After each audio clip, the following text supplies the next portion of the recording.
Hello students, आज मैं आपको एक कहानी सुनाने जा रही हूँ जिसका नाम है ईमानदार लकड़हारा।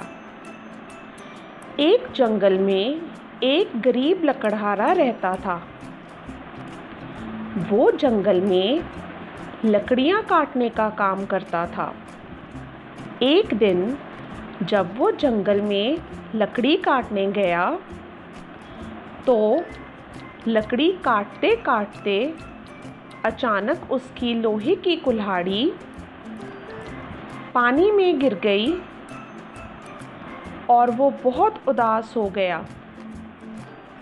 वो सोचने लगा कि अब मैं क्या करूं, मेरी कुल्हाड़ी तो पानी में गिर गई है।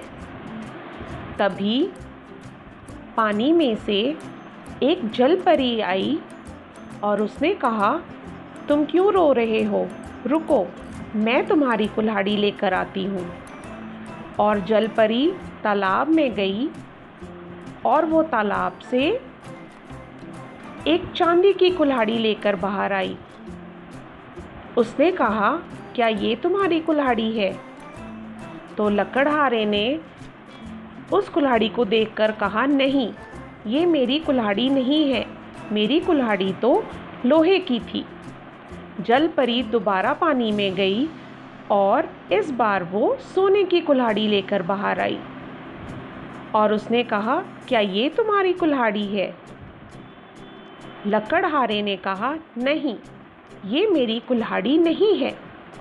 अब तीसरी बार जल परी पानी में से लोहे की कुल्हाड़ी लेकर बाहर आई, जिसे देखकर लकड़हारा बहुत खुश हुआ और कहने लगा, हाँ, यही मेरी कुल्हाड़ी है। जल परी ने वो कुल्हाड़ी लकड़हारे को दे दी।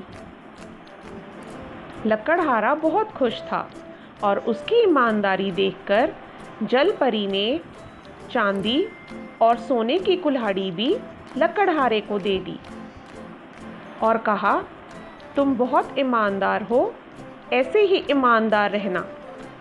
लकड़हारा तीनों कुल्हाड़ियाँ लेकर अपने घर चला गया।